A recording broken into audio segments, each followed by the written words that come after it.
Shiny Pokemon have slowly become my favorite aspect of Pokemon and completely taken over my life. I've been a huge fan of this series ever since the start, and despite trying to shiny hunt countless times throughout the years, it wasn't until about a year or so ago that I got heavily into shiny hunting. While I do prefer the 2D pixel look of shiny Pokemon in the older games because I'm a Pokemon boomer, lately I've been drawn to the 3DS Pokemon games. The 3DS still feels modern despite releasing about 15 years ago, so I use the word modern very loosely, but a big part to me coming back to the 3DS was how much easier it is to shiny hunt on the 3DS games while not being as easy as newer games like Scarlet and Violet. It's a nice medium between finding a shiny in under 30 minutes by making some weird looking sandwich, or spending a year and a half soft resetting for Turtwig in Pokemon Platinum, which I'll get one day. So today I'll be doing a shiny only challenge in Pokemon X and Y. I'll be doing it a bit differently as I'll be shiny hunting in Pokemon X using various different shiny hunting methods, then transferring those Pokemon over to Y version to go through the story mode. I chose to do it this way so I can get a full shiny hunting experience in Generation 6, as some methods of shiny hunting are locked until the post game in X and Y. I also want to mention that to ensure that all of these shinies were legit, I streamed all of the shiny hunts live on my Twitch channel linked below, so follow over there. First, for our challenge though, we need a starter Pokemon.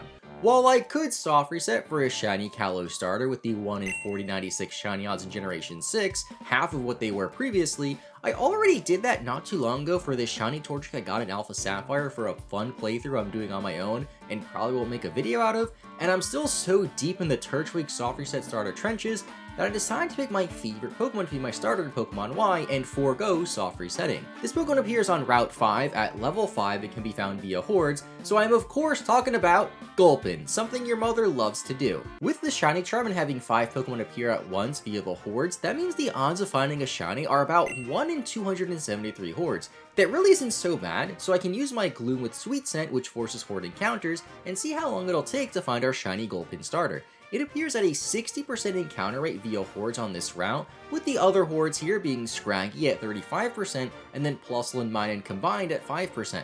The odds favor Gulpin, which is great for us, so the chance of phasing or getting a shiny that isn't our target like Plusle, Minun, or Scraggy isn't so high. I managed to get about 100 Hordes deep in my first stream, but forgot to save the footage. The next stream I passed 200 Hordes, and I was getting close to hitting the Horde odds of 1 in 273, then at Horde number 224... Oh, shiny Scrafty!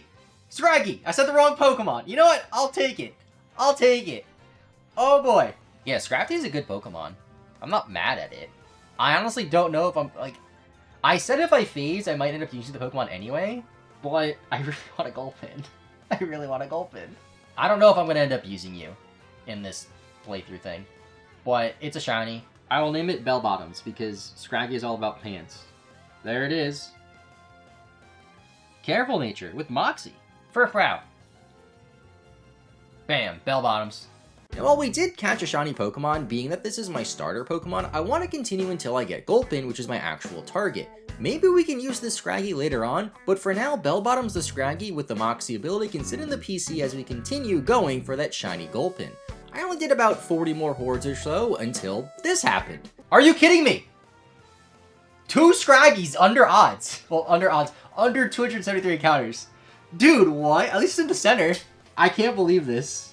This is the 35% encounter. I want the 60% encounter. And I phased twice. Dude, that was 41 Hordes after the first one. Well, we got the Scraggy.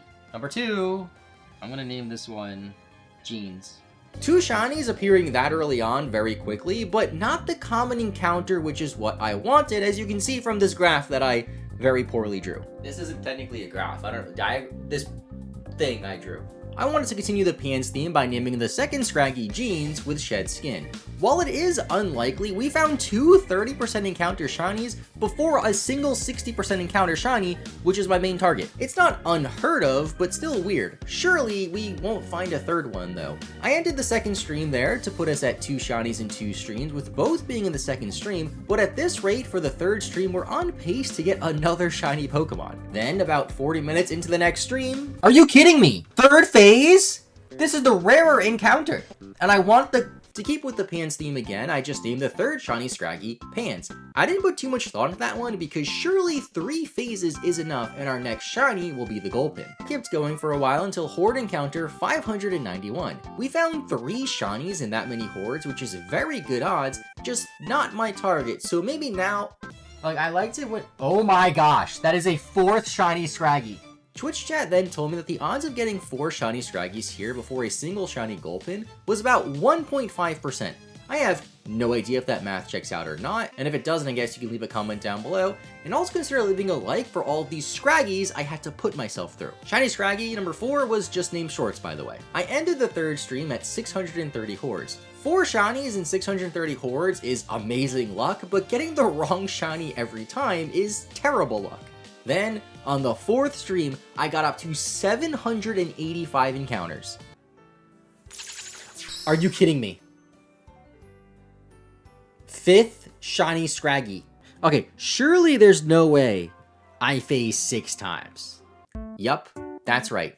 5 shiny Scraggies before 1 single Gulpin. A Scraggy is roughly twice as rare as a Gulpin on this route, and one of the reasons I picked X and Y for this video is because of how fast you can get shinies in it without it being ridiculously fast like the Switch games, and yet this starter hunt is taking forever. I am known to take forever to get shiny starters, but that's just how shiny hunting, or shunting, goes, I guess. So after 5 phases, I lost my mind and had no other choice but to write a song based off of Sabrina Carpenter's Espresso and poorly sing it to hopefully find my shiny blue Gulpin. I'm very sorry for what you're about to see.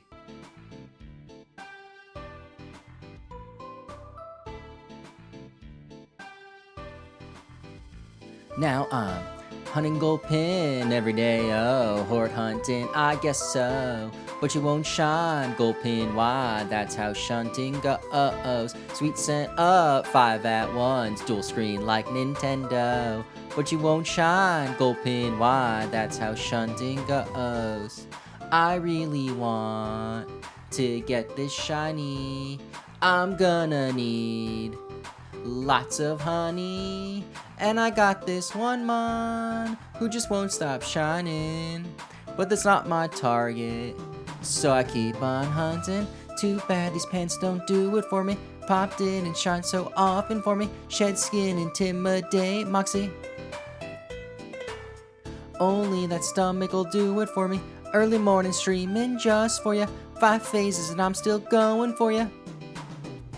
Now I'm hunting Gulpin every day, oh, horde hunting, I guess so. But you won't shine, Gulpin, why? That's how shunting goes. Sweet scent up, 5 at once, dual screen like Nintendo. But you won't shine, Gulpin, why? That's how shunting goes. If any record labels want to sign my musical talents, let me know because I promise I'll sell at least 7 copies of my debut album. So much time had passed during that song that we got all the way to 1100 encounters when... It's there. It's there. And also, it's in the center right. Every other Scraggy shiny we found was in every other position besides the center right. We found 5 Scraggies in 4 different positions. I want to catch it in a cool ball. I might do a dive ball. Net ball? I could try a net ball. Yeah, that one matches pretty nicely too. If you can see it on the bottom screen. It's more green, but still pretty good. We did it. Mochi? Oh, Mochi's a cool name actually. I do like that name for shiny Gulpin. Alright, nature guesses. I'm gonna guess relaxed. Quiet, okay. Oh, it's coincidentally another horde. And there it is. The shiny Gulpin. After 1,108 hordes. And 5 shiny Scraggies. After my terrible singing and low energy monotone shiny reaction, I finally got the shiny Gulpin named Mochi towards the start of my 6th stream. I caught it in a netball, which matched it pretty nicely, and now with the starter Pokemon, I can finally transfer over to Pokemon Y and actually start playing the game. It's been like 15 hours. I had to play through the start of the game and just pick a random starter, which will be boxed once I can access Pokemon Home and get my shiny Gulpin in Pokemon Y. When asked by my friends in the game what I should name myself, I go with Full Odds 13 in the spirit of shiny hunting. It's a niche shiny hunting joke most people watching might not even understand, but after a little bit of a tutorial and gameplay, we can finally get our shiny Mochi. Its moveset leaves a lot to be desired, and Viola's Bug-type gym turned out to be a lot more difficult than expected. Once entering her gym, you can't leave until you beat her, so I was stuck here with a Gulpin that only knew Pound and got stomped by her gym trainers after I ran out of potions. This actually took a couple of attempts, but with the power of friendship, and by that I mean buying more potions, I'm able to get through Viola for our very first gym badge. Maybe one day I'll do a proper shiny only Nuzlocke as well, but I don't know if I want to make myself suffer through that much yet, as I would have been devastated if I had to restart this whole hunt just because I lost in the first gym. Now again, because this is a shiny badge quest, or an SBQ for short, that means I have to get a shiny Pokemon before I fight every gym leader, so before badge number 2, we have to do some more shiny hunting. At first, I decided to try chain fishing, which is one of the easiest shiny hunting methods in Generation 6. All you need to do is go to a spot that has a lot of walls or rocks around it in the water and cast your fishing rod. The more you fish and reel in a Pokemon, your chain gets increased via encounters, and the more likely you are to find a shiny Pokemon, the higher your chain is. To prevent the chain from breaking as much as possible, I put a Leap in the lead of my party with the Suction Cup's ability, which makes Pokemon bite on our fishing rod more often, and despite this being one of the easiest and quickest ways to shiny hunt, to nobody's surprise, I struggled a lot. I kept reeling in the rod too slow or too fast, and could barely get a high chain. After a fair bit of failing fishing, I decided to forego chain fishing for now, and move on to another shiny hunting method. This challenge was started back in May of this year, and in June, Johnstone held a community shiny hunting event called Friend Safari Weekend, where you could exchange 3DS friend codes and shiny hunt in the Friend Safari in X and Y. Now if you didn't know, in X and Y you can access different friend safaris in Kyolude City based on people you have added on your 3DS friends list. Each is assigned a type with 3 Pokemon that can appear max, so I opted to go with a Dragon-type Friend Safari to hunt for Noibat. We're going to need a Flying-type Pokemon anyway for Fly, and I want to use as many Gen 6 Pokemon as possible, so Noivern would be an amazing addition. The Friend Safari has a 1 in 512 chance to find a shiny Pokemon, with the Shiny Charm not impacting those odds at all. It's really not bad though, as I've seen people find multiple shinies in the Friend Safari pretty quickly, even though I've never hunted here before myself. It only took about 20 minutes of streaming to hit 50 encounters, with a surprise hitting us at encounter number 55. Oh! Shiny Noibat! Only 55 encounters! To be honest, I had no idea what Shiny Noibat looked like until just now. This Shiny Noibat was way under odds, and Wasabi fits our food nickname thing along with Mochi. Noibat was intended to be my 3rd shiny Pokemon, by the way. Because it's level 30 when you find it, I just failed so hard with chain fishing and wanted to get a Friend Safari shiny for the event, so now we have a Noibat that's a little bit over leveled. You know what's crazy? I need 8 shinies for this video. I currently have 7, but 5 of them are unusable. Yep, we're gonna be here for a while, so let's see how our new Noibat can help us get the 2nd gym badge. The gap between badge 1 and badge 2 in X and Y is pretty big, so there's a lot to do. We meet Sycamore, get a Kanto starter that we won't use, rescue Furfrou and get this Pokeflute to wake up Snorlax, and have this awkward scene with Shauna. It can't be a coincidence that this guy gives you Protect after that cutscene with Shauna on the balcony. That's foul. Somebody at Game Freak did that as a joke. There's no way.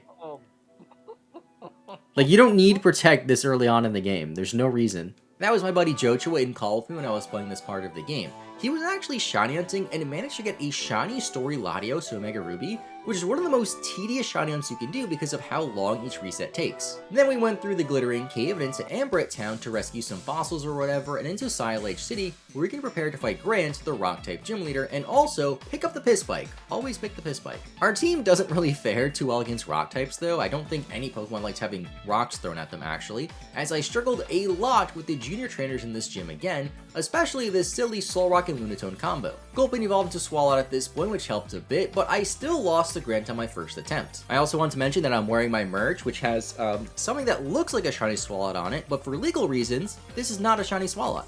I went back into the gym after this again and had an unfortunate misclick here. Oh my gosh. Okay, so I didn't know this was a thing. I went to use a super potion. I accidentally used it on a fainted Pokemon, and it said it was no use and just skipped my turn, and then I lost the battle. That's the only game that this happens in as far as I know. In other games, if you use a potion on a Pokemon with full HP, it just doesn't work. But in X and Y, it just doesn't work and then skips your turn. So then I decide to get dripped out at the clothing store and try yet again. There we go, Sludge. Down goes Tyrant. Wow. Grant was difficult. Honestly, I had more trouble with the NPCs, but Grant was still difficult. Took me like an hour to get through this gym. That was a lot more difficult than I expected, but not as difficult as some of our shiny hunts. The next shiny hunt I decided to go for was Pumpkaboo, one of my favorite Pokemon from Generation 6. The method I decided to use was breeding, your mom's favorite method, but more specifically Masuda method breeding, where you have 2 parents from different regions of the world to increase the shiny odds when breeding. In my case, this was an American Gourgeist with a Japanese Gourgeist, but I only decided to do this after failing with some more chain fishing. I don't know why I struggle so much with the easiest shiny hunting methods, but I will reclaim fishing soon. I promise. While breeding for a shiny requires very little attention as you just ride your bike back and forth, it can take quite a bit to breed for a shiny Pokemon. I anticipated that this would be one of our longest hunts for the video, seeing as we're only at about 30 eggs in the first stream, but I did get, for $2, let me finish my thought. For $2, I did get this little hand drum of a Pikachu that has a very poorly drawn Pikachu on it that says Bahamas. Rudely interrupted my story about Bohemian? Bahamian? Is Bohemian how you describe someone from the Bahamas? Bahamian? About the Bahaman Pikachu. I'm naming it Bahama because it interrupted my Bahama story. That was an incredibly fast shiny and really lucky, especially after the luck we had with Noibat, but I think it's well deserved after phasing 5 times for Scraggy. I don't think I'll ever recover from that, and I don't think I can ever look at Scraggy or Scrafty the same way again. Trick, Astonish, and Confuse Ray. Good thing we have the EXP share. Since Pumpkaboo was freshly hatched, it's only level 1, but since we're not the original trainer, it gets an EXP bonus and has the EXP share as well, so it'll level up in no time. On our journey to get our 3rd gym badge, we encounter Team Flare, who, by the way, have some of the coolest Pokemon for their grunts. Many of their grunts use either Gulpin or Swalot, so naturally I had some honor battles with our shiny Swalot on their regular Swalot. Then they also have Houndours or Houndoom later on, which is a lot more common in Kalos than Johto, by the way, and that makes them stand out for other grunts to me who really just have like the basic Rodent and then like Zubat a lot of the time. Shortly after this, we fight Corinna before her gym, and her Lucarios can't really touch us because Pumpkaboo's a ghost type and she only has like fighting and normal moves. This means that our Pumpkaboo can slowly take them out risk-free, and I also learned the value of the move Trick or Treat, a rather gimmicky move that I never really thought twice about. It makes the target ghost type, which then makes it weak to Astonish or any other ghost type move, and also takes away their stab moves. I used the move Trick or Treat a surprising amount this playthrough, and it slowly became one of my favorite moves thanks to Bahama, the Pumpkaboo. This eventually takes us to Shaller City, where we learn about Mega Evolution, fight Serena, and then we can finally take on the 3rd gym leader. Pumpkaboo and Noibat matched up really well against Corinna's fighting type gym to finally make for an easy gym battle. Seeing as this playthrough is focused on the shiny hunts, I'm really not too focused on the battles themselves, although some battles were pretty cool that we'll see later on. Now for our next shiny hunt, I decided to try PokeRadar, a very weird and poorly explained shiny hunting method that also was in Generation 4 that nobody really fully understands or knows how it works. If you saw my Gen 4 PokeRadar video where I hunted for a shiny Ponyta, then you understand my PokeRadar struggles. I also sang a song in that video too, and I guess all it takes to get me to sing is to struggle at shiny hunting and lose my mind. Originally I was trying to PokeRadar for a shiny Riolu to be our Mega Evolution for the team once it evolved to Lucario, but his encounter rate was only 5%, and we needed to encounter one to start our chain first. Since I kept breaking my chains, this didn't go over so well, but I kept on trying. I'm not going to go over the finer details of PokeRadar in Generation 6 as it's very confusing, but just know it's really easy to break your chain, especially in X and Y compared to the base Generation 4 games. After like my 10th broken chain, I just prepared to start up a new one. Right now I'm trying PokeRadar in XY, which is way more convoluted than it was in Diamond and Pearl. There's a lot more random BS that can just break your chain. Are you kidding me? Shiny Diggersby. Dude, I saw it and I'm like, why do its ears look weird? Surely it's not shiny because apparently the first Pokemon you encounter in a PokeRadar can't be shiny from what I was told. I think I must have misinterpreted that. Yeah, that's right. Shiny Diggersby as I'm starting my next chain. It turns out this was actually just a random shiny I found in the grass through encounters, so a Charm Odd shiny in X and Y at about a 1 in 1365 odds. Pretty cool, and technically not a PokeRadar shiny, but I suffered enough, so I will take this Diggersby. I named the Diggersby Izzy after my buddy who was in chat, and actually it was the one who edited the Gen 3 tournament video that went out not too long ago, which you should totally check out after this video by the way, and set my sights for a different Mega Pokemon we can get later on. I managed to use our new shiny Diggersby to take on another Serena fight, and then get ready for Ramos's Grass-type gym. Diggersby is part Ground type, so it won't help too much in this gym, and it also doesn't have the huge power ability, making it more useless than, say, a Medicham without huge power. But thankfully for us, Ramos is terrible. He might actually be the worst gym leader ever, and I'm not just saying that because my Noibat is overleveled and quad resists grass. And yeah, Noibat just takes care of him in 2 shakes of a lamb's tail.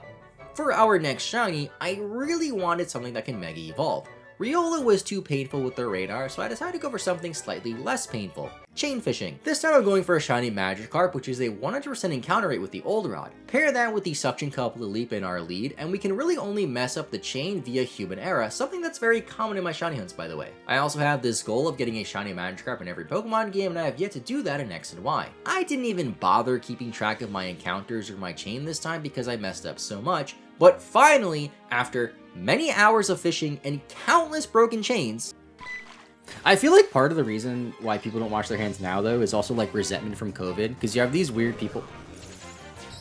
Shiny Magikarp! Haha! Cool beans!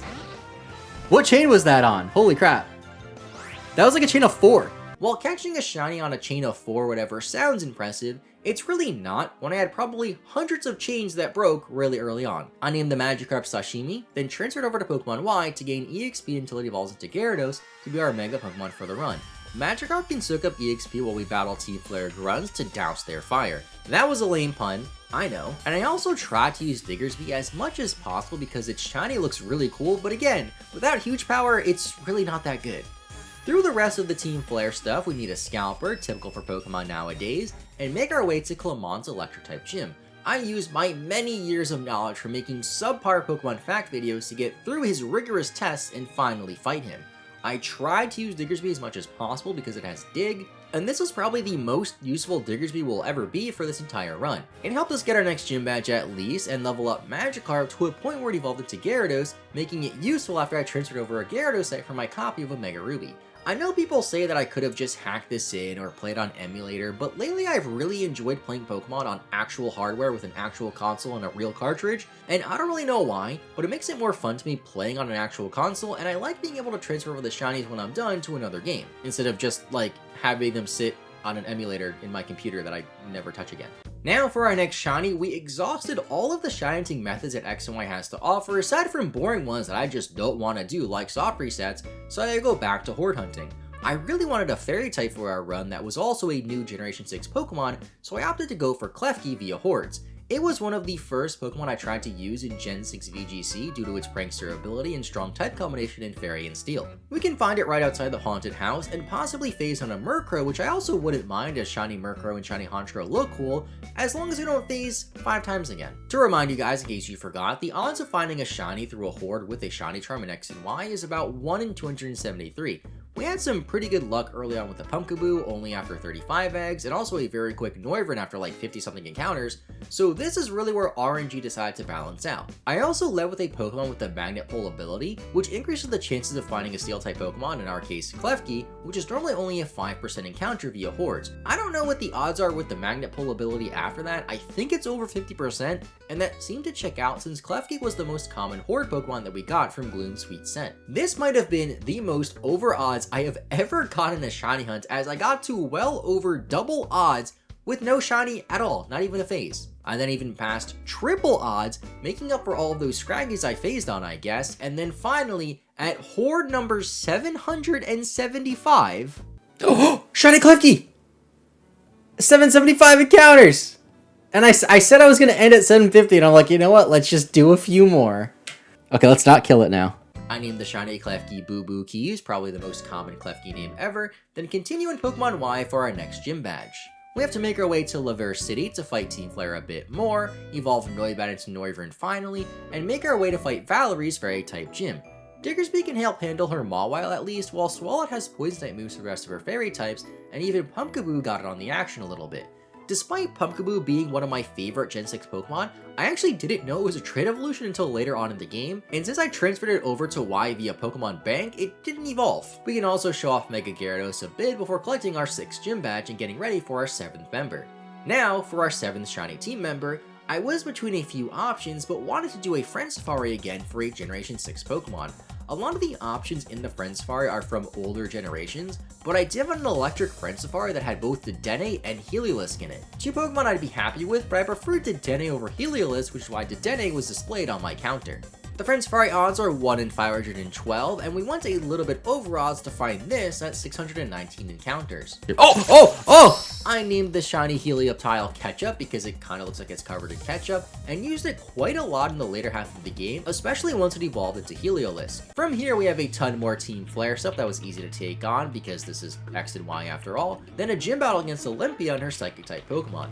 This was Mega Gyarados' time to shine as it turns into the Dark type and has access to Dark type moves, giving us our 7th gym badge. She even went for some Psychic type moves on my Dark type, like, you're a 7th gym leader, why are you doing that? And now we just have one more shiny to get to complete our challenge. And we also have to, like, beat the game, I guess. I ended up having to box Diggersby for Helioptile, but I actually started to miss Diggersby a bit even after trashing on it for lack of huge power. For our last encounter, we did every shiny method that I wanted to, so I decided to hold off on showing the final member until we do some more story mode stuff in the game. If you didn't know, Team Flare's plot in X version is to use Xerneas and the ultimate weapon to make sure Pokemon never die, but in Y version, Lysander wants to use Yveltal to commit mass genocide and kill all humans who oppose his ideals, so Pokemon can live freely without humans torturing them, I guess. Definitely a bit more out there compared to Team Skull, Team Yell, and Team Star. It would have been awesome to shiny hunt for Yveltal in Y version because it's one of the cover legendary Pokemon and has an awesome shiny, but unfortunately the people at Game Freak decided to shiny lock the legendaries in X and Y version,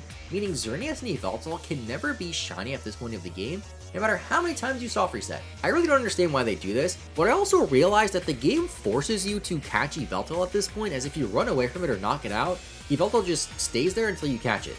So I just catch it and have it rot on the PC forever. And with that out of the way, we can pick up our final shiny, and we already got it because it's Scraggy. Well, Bell Bottom's a Scraggy to be exact.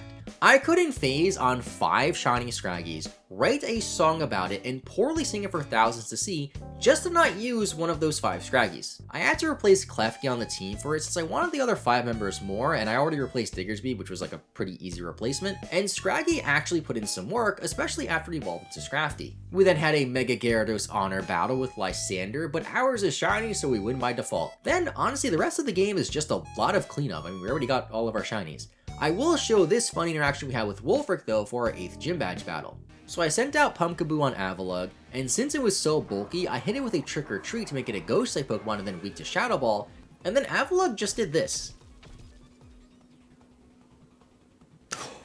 Oh my god, wait, I just realized. Okay, so I Trick or Treated it to make it a Ghost type, so that way it's weak to Shadow Ball. Then it went for Curse, which when you're not a Ghost type, raises your attack but lowers your speed and also raises your defense. But because it was a Ghost type, it went to the Ghost type version of Curse, which cuts your HP in half, and since Avalugg's HP was below half, it just killed itself. I've been playing Pokemon for years, and I have never seen something like that before. Now that we have all 8 gym badges, all that's left to do is become the champion, after the game tells me happy birthday because I actually recorded this part of my birthday and totally forgot that this game did this. A lot of the times people do shiny only playthroughs, they, well, a lot of the times, blatantly cheat, but on the ones that are legit, they typically like to get another shiny before the Elite Four. I'm just not going to do that though, since I already did pretty much every shining method that's possible in X and Y without hunting on 2 consoles at the same time, I guess, but I did get another 3DS recently and a Japanese copy of X because it looked cool, so maybe I can do that on stream pretty soon. There we go, look. How cool does that look? This is really weird to describe, but on the Japanese 3DS games, the plastic just feels like smoother and higher quality. It's really weird, but it is region locked into Japanese 3DS, or a Japanese 3DS. Before heading to the Elite Four, I picked up the Earthquake TM for Swalot and Gyarados to use, and basically swept through the entire Elite Four. They're pretty bad. I made a whole video ranking Elite Four members, and pretty much all of the Colosseum Elite Four was at the bottom tier. As for Diantha, our team just matched up really well against her because Mega Gyarados is amazing. Then we fought AZ and told him we'll see him in a couple of months after he showers and gets a job at a hotel or whatever he does in ZA now. We constructed a pretty cool team of only shiny Pokemon, all of which were found live on my Twitch channel, linked below again. Make sure you follow over there. And I had a ton of fun playing through Pokemon X and Y again, especially ahead of the release of Legends ZA, so make sure to leave a like and subscribe if you want to see some more Legends ZA videos from me, or more videos in general, or just don't, I guess that works too. So yeah, thanks for watching, I'll see you later, and bye.